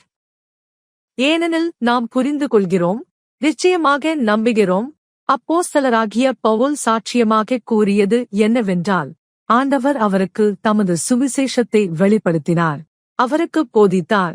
பவுலுக்கு அந்தச் சுவிசேஷத்தை வெளிப்படுத்தினார், முழுமையான போதனையையும் வெளிப்படுத்தினார். எனவே பவுல் மிகவும் சிறப்பான ஒருவனாக இருந்தார், ஏனெனில் ஆண்டவர் அவருக்கு தமது வார்த்தையையே வெளிப்படுத்தினார். இன்றைய நாளில் பரிசுத்த ஆவியானவர் நம்முடன் இருக்கிறார். அவர் சபையில் இருக்கிறார். கடவுள் நம்மை வழிநடத்துகிறார், நம்மை வழிகாட்டுகிறார், நம்மை போதிக்கிறார். அதேபோல பரிசுத்த ஆவியானவரின் மூலம் நம்மை கற்றுக் கொடுக்கிறார். அவரே நம்மை வழிநடத்துகிறார், நம்மை கற்றுத்தருகிறார். நாம் எப்படி நடக்க வேண்டும், என்ன செய்ய வேண்டும் என்பதை ஏற்கனவே கடவுள் பழைய காலத்தில் பழையவர்களுக்கு வெளிப்படுத்தியதை அடிப்படையாக வைத்து இன்றும் தேவன் மக்கள் எப்படி வாழ வேண்டும், எவ்வாறு அறிவியலை நுட்பங்களை அறிவோடு முன்பதையோடு பயன்படுத்த வேண்டும் என்பதையும் வெளிப்படுத்துகிறார். தவறுகள் செய்வதை தவிர்க்கவும், தேவனை இழிவுபடுத்தாதபடி இருக்கவும். ஆகவே இன்றும் நம்மோடு இருக்கின்ற அந்த பாறைக்காக நாங்கள் ஆண்டவருக்கு நன்றி செலுத்துகிறோம். அதாவது பரிசுத்த ஆவியானவர், அவர் நம்மோடு இருக்கிறார். ஆண்டவராகிய இயேசு கூறிய வாக்குறுதி போலவே, நான் செல்கிறேன், ஆனால் உங்களை தனியாக விட்டு வைக்க மாட்டேன். நான் பரிசுத்த ஆவியானவரை அனுப்புவேன், அவரே உங்களை வழிநடத்துவார், உங்களை கற்றுத்தருவார் என்று. எனவே பரிசுத்த ஆவியானவர் இன்றும் நம்மோடு இருக்கிறார். இந்த எழுத்துக்களை நம் புரிதலுக்காக உதவுகிறார். நம்மிடம் பல விஷயங்களையும் வெளிப்படுத்துகிறார். முன்னர் கூறினபடி, இந்த நவீன உலகில் அறிவியல் வளர்ச்சியால் வரும் அனைத்து புதியவற்றையும் நாங்கள் எவ்வாறு நலம் பயக்கின்ற வகையில் பயன்படுத்த வேண்டும் என்பதை நம்மை கற்றுக் கொடுக்கிறார். பரிசுத்த ஆவியானவர் எவ்வாறு ஒழுங்கை பெற்றிருக்க வேண்டும் என்பதை நமக்கு காட்டுகிறார். ஆனால் இங்கே எழுதியிருக்கும் வார்த்தையை ஆண்டவர் இன்னும் உயர்வாக வைத்திருக்கிறார், அதை மதிப்பில் வைத்திருக்கிறார். இதுவேதான் இன்று நம்மிடம் உள்ளதாய், இதிலே நாம் வாழ்கிறோம், அனுபவிக்கிறோம். ஆண்டவருடைய இந்த வார்த்தைக்காக நாம் மகிழ்கிறோம். நம்மிடம் வேதாகமம் இருப்பதற்காக மகிழ்ச்சி அடைகிறோம். ஆண்டவருக்கு நன்றி. அப்போஸ்தலராகிய பவுல், ஆண்டவர் தமது போதனையையும் தமது உண்மையான வழியையும் வெளிப்படுத்திய சிறப்பான ஒரு மனிதர். இங்கே கொரிந்தியர் அதிகாரம் 7 அவர் பாறையை பற்றி, அதாவது நம்முடைய ஆண்டவராகிய இயேசு கிறிஸ்துவாகிய பாறையை பற்றி எதை பேசுகிறார் என்பதை நாம் காணப்போகிறோம். அந்த நித்தியத்தில் நிலைத்திருக்கின்ற உறுதியான பாறை, மீட்பின் பாறை பற்றி பவுல் கொரிந்தியருக்குச் சொல்லுகிறார். கொரிந்தியர் 1. சகோதர சகோதரிகளே, மோசேயை பின்பற்றிய நமது முன்னோர்களுக்கு நேர்ந்தது என்னவென்று நீங்கள் அறிந்து கொள்ளுங்கள். அவர்கள் எல்லாரும் மேகத்தின் கீழ் இருந்தார்கள். அவர்கள் அனைவரும் கடல் வழியே கடந்து சென்றார்கள். இப்போது நாம் புதியவர்களுக்கு விளக்கமாகச் சொல்ல வேண்டியது என்னவென்றால், இங்கே முன்னோர்கள் எனச் சொல்லப்படுவது யாரைச் சுட்டிக் கூறுகிறது என்பதை பற்றி. அப்போஸ்தலர் சொல்வது, தாங்கள் அறியாமற் போகவிட விரும்பவில்லை என்று. அதாவது நம்மை நோக்கி அவர் கூறுகிறார், தாங்கள் அறியாமற் போகவிட வேண்டாம். நமது முன்னோர்கள் யார்? அந்த முன்னோர்கள் மோசேவுடன் எகிப்திலிருந்து வெளியே வந்த இஸ்ரவேல் மக்கள். நாம் நினைவுகூர வேண்டியது என்னவென்றால், இஸ்ரவேல் மக்கள் மோசேவின் வழியாக எகிப்திலிருந்து வெளியே வந்தார்கள். அந்த மக்களைச் சொல்லும் போதே நமது முன்னோர்கள் என்று குறிப்பிடப்படுகிறார்கள். ஏனெனில் யாக்கோபும் அவனுடைய 12 மகன்களும் எகிப்துக்குள் சென்றார்கள். யாக்கோபினாலும் அவனுடைய 12 மகன்களினாலும் இஸ்ரவேலின் உடலினை பற்றிய ஜனங்கள் உருவானார்கள். அதனால் அந்த 12 மகன்கள் அனைவரும் நமது முன்னோர்கள் என்று அழைக்கப்படுகிறார்கள். இன்றைய நாமெல்லாம் விசுவாசத்தின் பிதாக்கள் குறித்து பேசுகிறபோது, ஆண்டவரின் வாக்குறுதியின் அடிப்படையில் நமது பிதாக்கள் ஆபிரகாம், இசாக்கு, யாக்கோபு என்று கூறுகிறோம், விசுவாசத்தின் பிதாக்கள். ஆனால் இங்கே பவுல் கூறுவது உடலினை பற்றியவர்களைப் பற்றி, அதாவது மோசேவுடன் எகிப்திலிருந்து வெளியே வந்தவர்களைப் பற்றியது. அங்கே அவர்களை பிதாக்கள் என்று கூறுகிறார். மேலும் அவர்கள் மேகத்தின் கீழ் இருந்தார்கள் என்றும் கடலை கடந்து சென்றார்கள் என்றும் கூறுகிறார். இது உண்மையான நிகழ்வே. அப்போது எப்படி அவர்கள் மேகத்தின் கீழ் சென்றார்கள்? மோசே எகிப்திலிருந்து மக்கள் கூட்டத்தைக் கொண்டு வெளியே வந்தார். அவர்கள் நடக்கின்ற போது ஒரு மேகம் அவர்களுக்கு முன்னால் இருந்தது. அந்த மேகம் முன்னே செல்கிறது. மக்கள் அந்த மேகத்தையே பின்தொடர்ந்தார்கள். அவர்கள் வழிகாட்டியாக கொண்டது. அவர்களுக்கு கம்பஸ் போல இருந்தது அந்த மேகம். மேகம் இடத்திற்குப் போனால் அவர்கள் இடதுபுறம் போனார்கள். மேகம் வலப்புறம் போனால் அவர்களும் அதை பின்தொடர்ந்தார்கள். அந்த மேகம் அவர்களை வழிநடத்திக் கொண்டு சென்று சிவப்பு கடலுக்கு புறம்பாக அவர்களை அழைத்துச் சென்றது. அங்கே அவர்கள் சிவப்பு கடலை அடைந்தார்கள். பின்னால் எகிப்தின் மன்னனாகிய பார்வோவின் படைகள் அவர்களை துரத்திக் கொண்டு வந்தார்கள். ஏனெனில் அவர்கள் தப்பிக்க முயன்றார்கள். உண்மையில் அவர்கள் எகிப்திலிருந்து தப்பித்திருந்தார்கள்.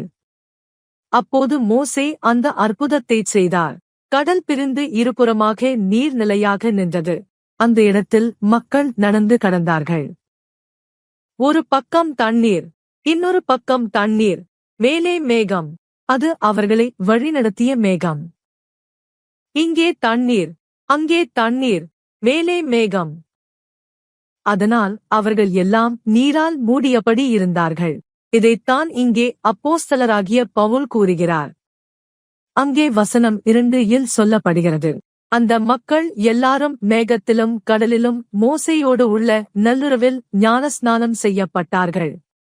ஆம், அது அப்படித்தான் நடந்தது. ஏனெனில் அவர்கள் நடந்து கடந்தபோது வலப்பக்கமும் இடப்பக்கமும் தண்ணீர், மேலே மேகம். அந்த மேகம் தங்களுடைய தலைக்கு மேலே இருந்தது. எனவே அவர்கள் முழுவதும் தண்ணீரால் சூழப்பட்டிருந்தார்கள். அதனால் பவுல் கூறுகிறார், அவர்கள் மோசேயோடு நீரில் ஞானஸ்நானம் பெற்றார்கள் என. பின் வசனம் 4 சொல்லப்படுகிறது. ஒரே வகையான ஆன்மீக பானத்தை அவர்கள் பருகினார்கள். அவர்கள் அங்கே வனாந்தரத்தில் இருந்தபோது கடவுள் அந்த அற்புதத்தைச் செய்தார். நாம் இந்த உரையின் தொடக்கத்தில் வாசித்தது போல் பாறையிலிருந்து தண்ணீர் கொட்டிவரச் செய்தார்.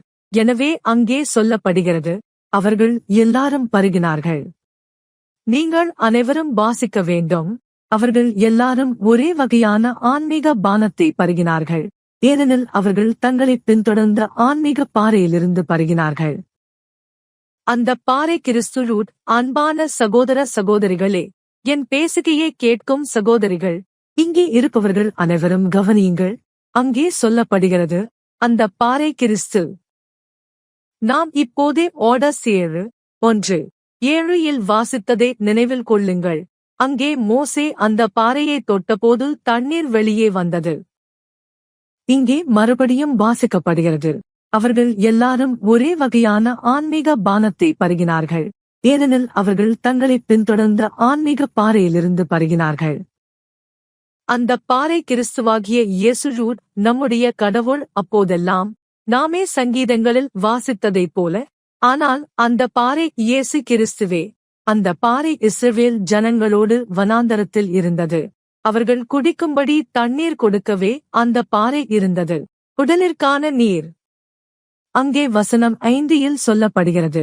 ஆனால் அம்மக்கள் பலர் தேவனுக்கு உகந்தவர்களாயிருக்கவில்லை. வானந்தரத்தில் அவர்கள் கொல்லப்பட்டார்கள். அந்த மக்களுள் நம்பிக்கையற்றவர்களும் கடவுளுக்கு கேட்காமலிருப்பவர்களும் புத்தி கெட்டவர்களும் இருந்தார்கள். அவர்களில் பலர் சிலம்பாராட்டுவோர், சிலர் விக்கிரகாராதகராய் மாறினர். அருவருப்பான செயல்களைச் செய்தார்கள். நாம் இதை முன்பு வாசித்தோம். அவர்கள் தேவனை விட்டுவிட்டு விக்கிரகங்களை தொழ ஆரம்பித்தார்கள். தேவனைப் பற்றி முறையிட்டு பலவிதமான சொற்களைச் சொன்னார்கள், கூச்சலிட்டார்கள்.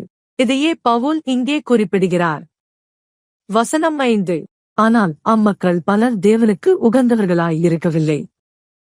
வானந்தரத்தில் அவர்கள் கொல்லப்பட்டார்கள். அவர்கள் அனைவரும் வனாந்தரத்தில் மரித்தார்கள். எகிப்திலிருந்து வெளியே வந்த பெரியவர்கள் யாரும் நிலைநிற்றலாக பாதுகாக்கப்படவில்லை. பாதுகாக்கப்பட்டவர்கள் யார் என்றால் பிள்ளைகள், இளைய தலைமுறை மட்டுமே.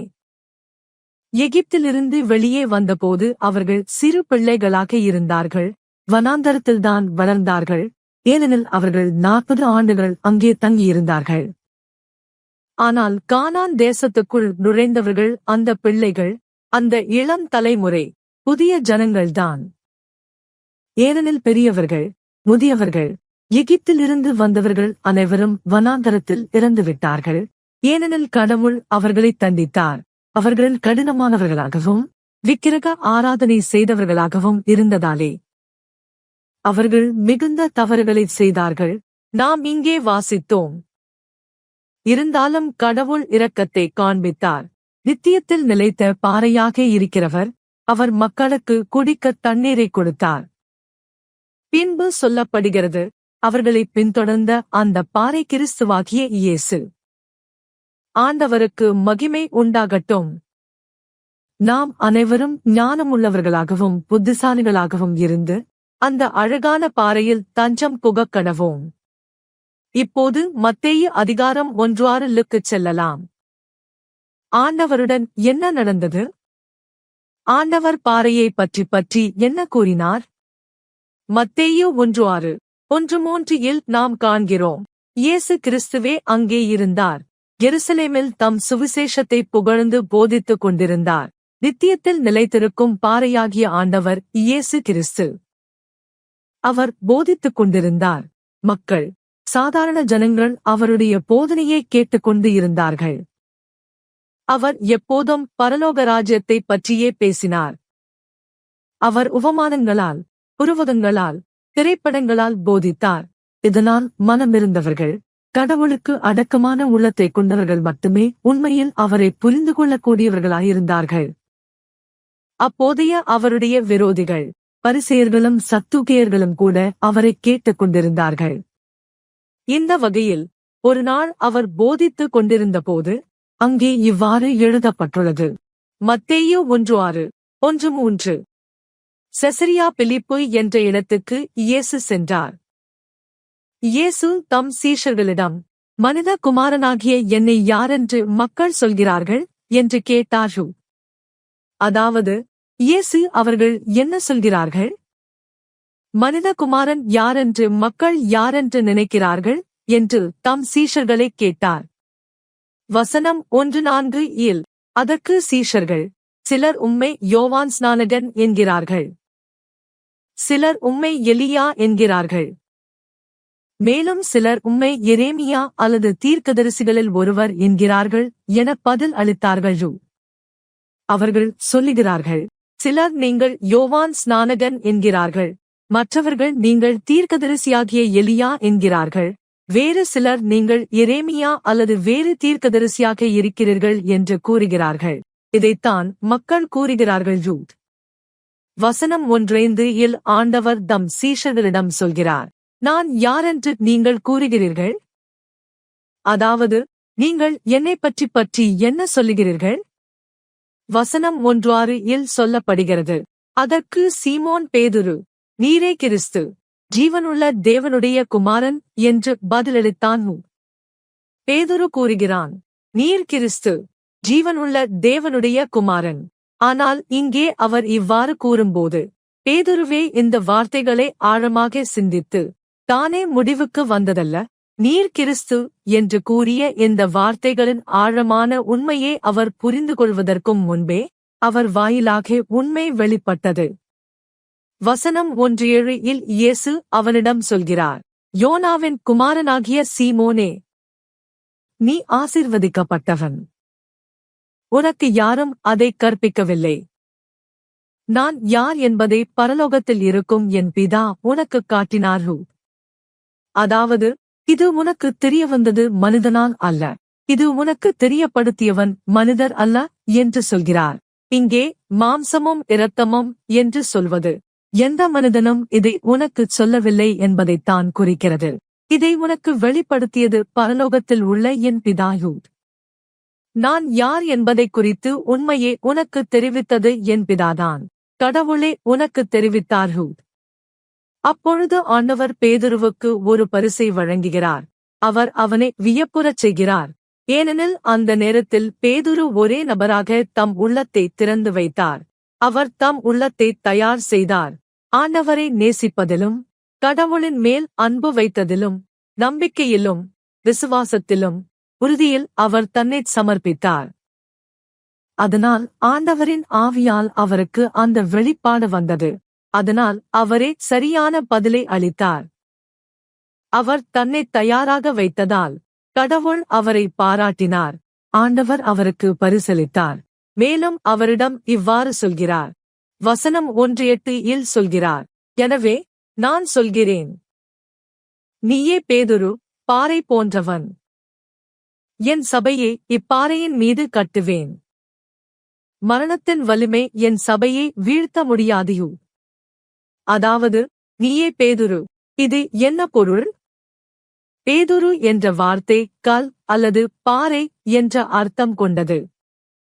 அதனால் கவனமாக கேளுங்கள். பின்னால் தவறாக புரிந்து கொண்டு வேறு கேள்விகள் எழுப்ப வேண்டாம், தயவு செய்து. ஆண்டவராகிய இயேசு இவ்வாறு சொல்கிறார், நான் உன்னிடம் சொல்கிறேன், நீயே பேதுருயூட். அவருடைய இயற்பெயர் சீமோன் என்றாலும் ஆண்டவர் இப்போது அவருக்கு பேதுரு என்று பெயர் மாற்றுகிறார். ஆனால் அந்த பேதுரு என்பது வேறு மொழியில் கூறப்பட்டது. அந்த காலத்தில் பல்வேறு மொழிகள், பல்வேறு பேச்சுவழிகள் இருந்தன. பேதுரு என்பது அந்த மொழியில் கல் அல்லது பாறை என்று பொருள் பெறுகிறது. அந்த நேரத்தில் ஆண்டவர் அவரிடம் சொல்கிறார், நீ பேதுரு அல்லது நீ கல், நீ பாறை. பின்பு அவர் தொடர்கிறார், இந்த பாறையின் மீது. எனவே அந்த பாறை யார்?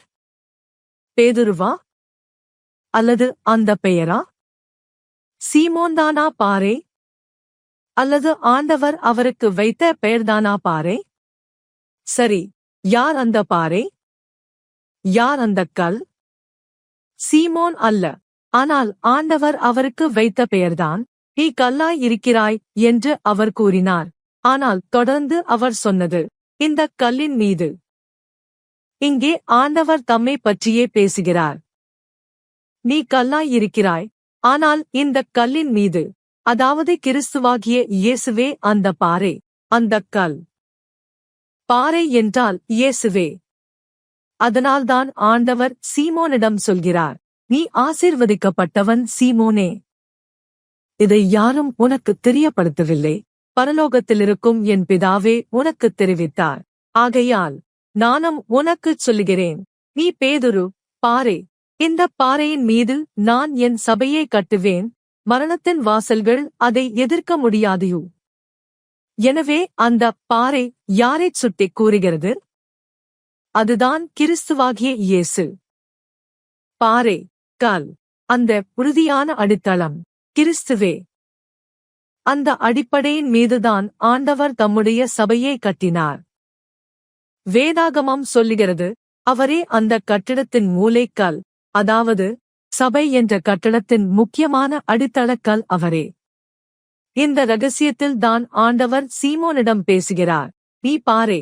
ஏன் அவர் அவரிடம் நீ பாறை என்றார்? ஏனெனில் சீமோன் கூறினார், நீரே கிறிஸ்து, ஜீவனுள்ள தேவனுடைய குமாரன், நீரே உண்மை. எனவே ஆண்டவர் பதிலளிக்கிறார், ஆம், பாறைதான், உறுதியான பாறைதான். நீ பாறை என்று சொல்கிறேன், ஏனெனில் நீ கூறியது நான் தான் இருக்கிறவன். இது ஒரு மர்மம்.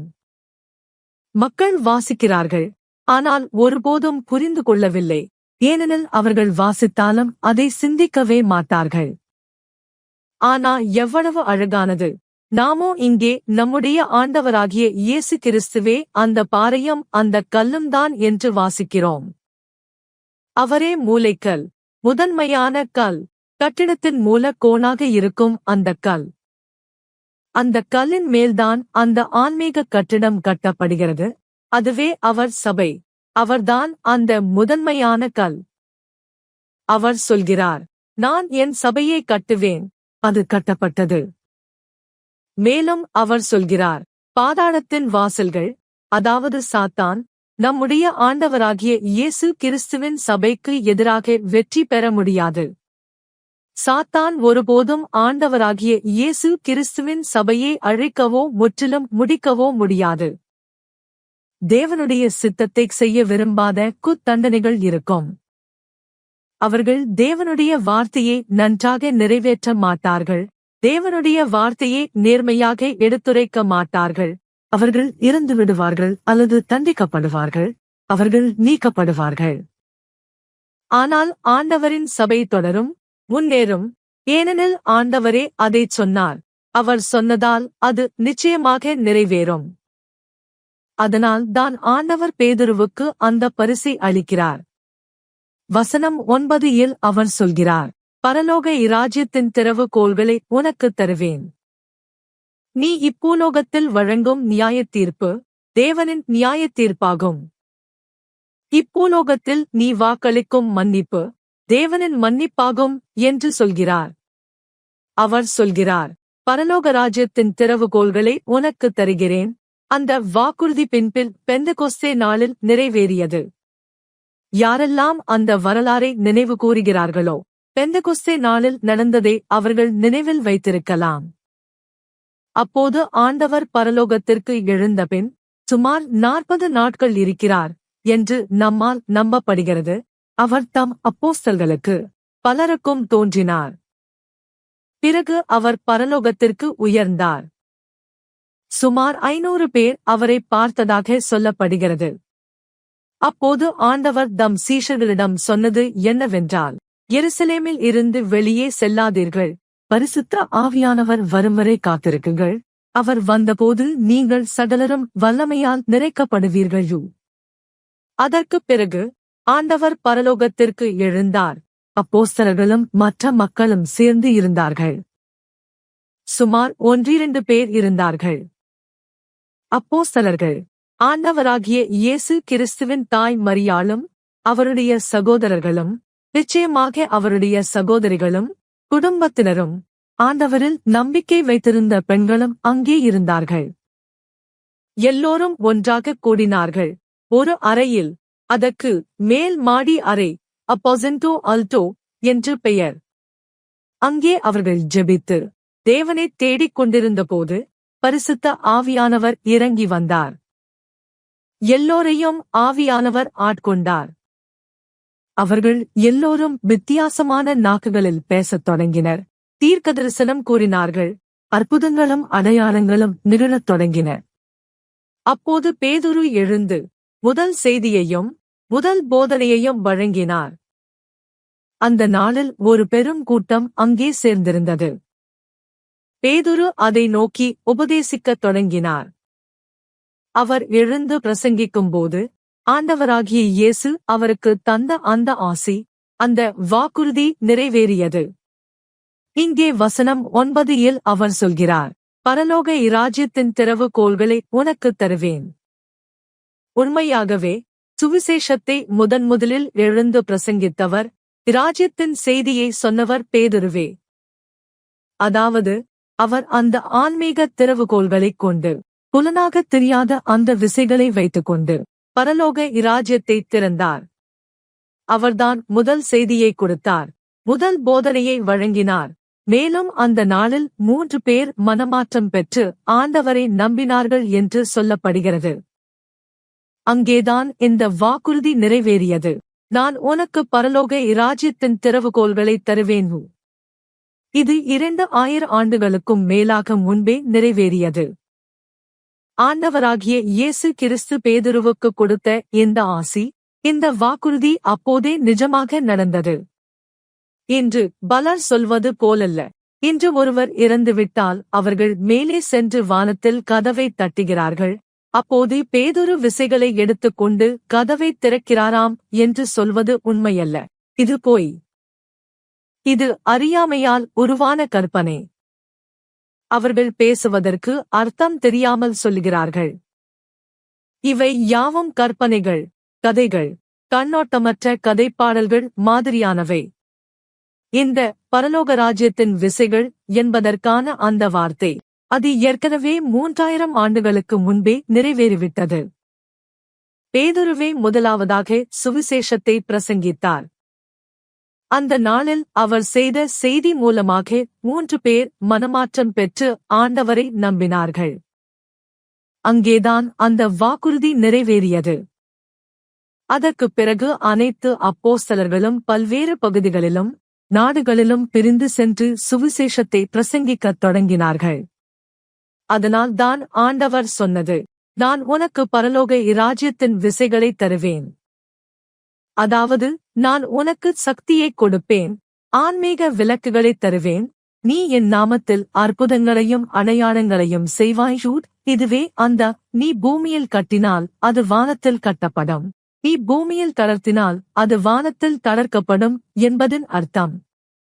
அதாவது, நான் உனக்கு ஆதரவு தருவேன், சக்தி தருவேன், ஆவிக்குரிய விளக்குகளைத் தருவேன், நீ என் நாமத்தில் பல அற்புதங்களையும் குணமளிப்புகளையும் செய்வாய்.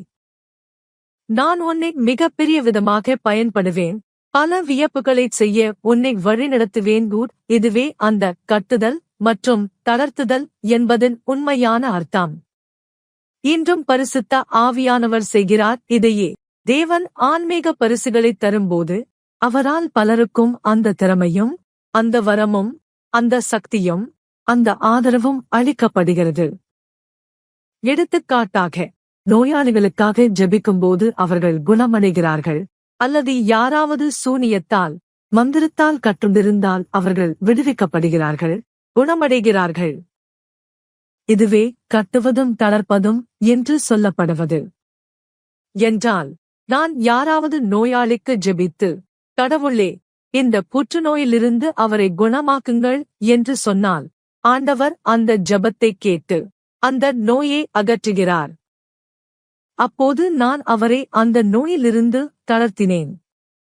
அல்லது நான் யாரிடமும் சொல்கிறேன், உங்கள் பயணம் நல்லபடியாக அமையட்டும், உங்கள் வியாபாரத்தில் வெற்றி பெறட்டும், அதிக வருமானம் உண்டாகட்டும் என்றால், ஆண்டவர் அதை நிறைவேற்றுகிறார். அந்த நபருக்கு நல்ல விளைவுகள் வருகின்றன, அதிக வருமானம் கிடைக்கிறது. இதுவே நான் ஒரு ஆசீர்வாதத்துடன் அவரை கட்டினேன் என்பதற்கே சமம். அல்லது யாராவது நோயால் சுமப்பட்டிருந்தால் அவரை தளர்த்தினேன், அதாவது விடுவிக்கச் செய்தேன். இதுதான் கட்டுவது மற்றும் தளர்ப்பது என்பதன் உண்மையான அர்த்தம். இதைச் செய்கிறவர் நித்தியத்தின் பாறையாகிய நம்முடைய ஆண்டவராகிய இயேசு கிறிஸ்துவே. ஆனால் நான் தலைப்பிலிருந்து சிறிது விலகினாலும் பரலோக ராஜ்யத்தின் விசைகள் பற்றி பேச விரும்பினேன். ஏனெனில் மக்கள் சில நேரங்களில் கற்பனைகளில் மூழ்கிவிடுகிறார்கள், பல விஷயங்களை தாங்களாகவே உருவாக்கிக் கொள்கிறார்கள், இதனால் கடவுளின் ஆசீர்வாதங்களை இழக்கிறார்கள். ஏனெனில் அவர்கள் இப்படி சிந்திக்கிறார்கள், ஐயோ, அப்போஸ்தலர் பேதுரு நிச்சயமாக எனக்கு இரக்கம் காட்டுவார், நான் இறந்து வானத்தில் கதவை தட்டினால் அவர் தம் விசைகளை எடுத்துக்கொண்டு என்னை உள்ளே விடுவார், அவரிடம் நான் அவரை தப்பிச் சென்று உள்ளே வர விட்டுவிடு என்று கேட்கிறேன். இல்லை இல்லை, இது அந்த மாதிரி கிடையாது. இந்த யாவும் ஏற்கனவே நிறைவேறிவிட்டது. இது எல்லாம் ஆன்மீகமானது. அந்த விசைகள் ஆன்மீக விசைகள், அது திறப்பதற்கானதாக இருந்தது. அதாவது சுவிசேஷத்தை அறிவிப்பதும் தேவனைப் பற்றி பேசுவதும் நம்முடைய பாறையான ஆண்டவராகிய இயேசு கிறிஸ்துவை பற்றி பேசுவதும். எனவே நாமும் அந்த பாறையின் பாதைகளை பின்பற்றுவது எவ்வளவு அழகானது! நம்முடைய ஆண்டவரின் பாதைகளே, நம்முடைய ராஜாவின் வழியிலே நடப்பது. மகிமை நம் ராஜாவுக்காக, மகிமை மகிழ்ச்சியின் ராஜாவுக்காக, நித்தியத்தின் பாறைக்காக. நாம் முன்னே செல்வோம், தூக்குமனத்துடன். நம்மில் துணிவும் உறுதியும் இருக்கட்டும், மனம் தளராதீர்கள். நம் பாறை அங்கே இருக்கிறார், நம்மிடம் மிகவும் அருகில் இருக்கிறார். நாமும் அங்கே தஞ்சம் புகலாம். நாம் நம் தேவனை நோக்கி ஜெபிக்கச் செல்லலாம். ஆண்டவராகிய பரிசுத்தமான பிதாவே, நன்றி ஆண்டவரே, உமக்கு நன்றி. பிதாவே, உமது அன்பிற்காக, உமது இரக்கத்திற்காக, உமது சத்தியத்திற்காக நன்றி. உமது பரிசுத்தமான வார்த்தைக்காக நன்றி. இந்த அற்புதமான எழுத்துக்களை நமக்கு தந்துவிட்டதற்காக நன்றி. ஒவ்வொரு நாளும் நாம் இதை புரிந்து கொள்கிறோம், விளங்கிக் கொள்கிறோம். உமது வார்த்தையை வாசிக்கும் போதெல்லாம் மிகுந்த மகிழ்ச்சியடைகிறோம். ஏனெனில் உமது பரிசுத்த ஆவியானவர் அதை நம்முடைய வாழ்வில் உயிர்ப்பாக செய்கிறார். நன்றி நித்தியமான தேவனே, உமக்கு நாங்கள் ஓத்திரம் செய்கிறோம். ஆண்டவரே, உமது வழியில் நாம் தொடர உதவி செய். உமது சித்தத்தைச் செய்யவும் உமது கட்டளைகளை நிறைவேற்றவும் உமக்கு மகிழ்ச்சியளிக்கவும் எங்களை உதவி செய்.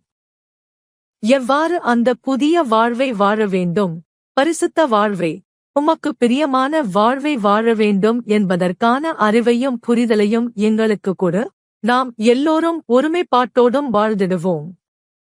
ஆண்டவரே, நாம் ஒருமைப்பாட்டில் புரிதலோடு வாழ உதவி செய்.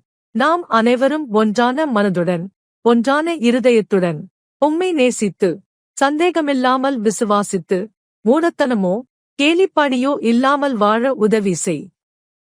தங்கள் முடிவுகளை ஞானத்துடன் எடுத்து, சிறந்த பாதையில் தொடர்ந்து செல்லும் ஆற்றலை அவர்களுக்கு கொடுப்பாயாக.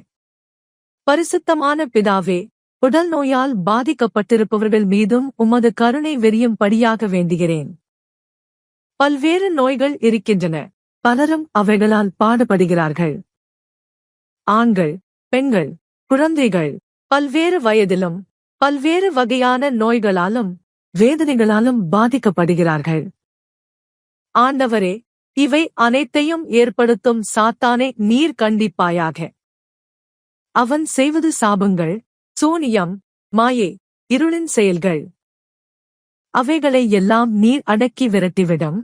அவைகளை களைந்து எடுப்பாயாக. ஆண்டவரே, எங்களை இவ்வளவு யாதும் இலவசமாக வைக்க வேண்டாம். சாத்தான் எங்களை அடிமைப்படுத்தும் நிலைக்கு அழைத்து செல்ல வேண்டாம். உமதே பாதுகாப்பும் உமதே விடுதலையும் எங்களை ஆட்கொள்ளக் கடவோம். எங்களை விடுவிக்கவும், ஆண்டவரே, எங்களை துப்புரவாக்கவும், உம்மீது நம்பிக்கையோடும் விசுவாசத்தோடும் வாழ உதவவும், எங்கள் இதயத்தையும் எங்கள் வாழ்க்கையையும் உமது ஊழியத்திற்கு தயார் செய்யவும். எங்கள் வாழ்க்கையின் ஒவ்வொரு நாளிலும் உமக்கு சேவை செய்ய நாம் தயாராக இருக்க கடவோம். நன்றி என் ஆண்டவரே. வேதனையால் பாடுபடுகிறவர்களுக்கு நீர் ஆறுதல் தாரும். அவர்களுக்கு சந்தோஷத்தையும் மகிழ்ச்சியையும் அவர்களின் இதயங்களில் சமாதானத்தையும் தாரும். அவர்கள் இதயங்களில் உள்ள ஆவல்களை நீர் நிறைவேற்றும். அவர்கள் வைத்துள்ள வேண்டுதல்களையும் நீர் நிறைவேற்றும். அவர்களுக்கு வெளிப்பாடுகளையும் கற்றலையும் வழிகாட்டுதலையும் தாரும். அவர்கள் தங்கள் வாழ்க்கையை சிறப்பாக நடத்தக்கூடியவர்களாகவும் உமது நன்மைகளையும் உமது இரக்கத்தையும் அனுபவிக்கக்கூடியவர்களாகவும் ஆகட்டும். நன்றி உமக்கு, ஆசீர்வாதமிக்க தேவனே. நன்றி என் பிதாவே, எங்களைக் கேட்டு எங்கள் முறையீடுகளையும் எங்கள் அழுகையையும் எங்கள் ஜெபங்களையும் கவனித்ததற்காக, எங்கள் வேண்டுதல்களை கேட்டதற்காக நன்றி. எங்கள் பரிசுத்தமான பிதாவே, உமது அன்பு குமாரனாகிய இயேசு கிறிஸ்துவின் மகிமைமிக்க நாமத்தில் நாங்கள் இவை அனைத்தையும் கேட்டுக்கொள்கிறோம். ஆமேன். மாட்சி உமக்கே, மகிமை உமக்கே. ஆண்டவரே, வாருங்கள், நாம் ஆண்டவருக்குப் பாடுவோம். கீதை எண் 4. யாரோ இங்கு இருக்கிறார். நீங்கள் யாரைப் பற்றி நினைக்கிறீர்கள்? எங்களோடு இருப்பவர் யார்? அவர் நம்முடைய நிலைத்திருக்கின்ற பாறை. எங்களோடு இருப்பவர் அவர் தாமே. Alguien está aquí, yo sé que es Cristo. Alguien está aquí, yo sé que es el Señor. Alguien está aquí, yo sé que es Cristo. Alguien está aquí y yo sé que es el Señor. Él está aquí, tú no lo ves.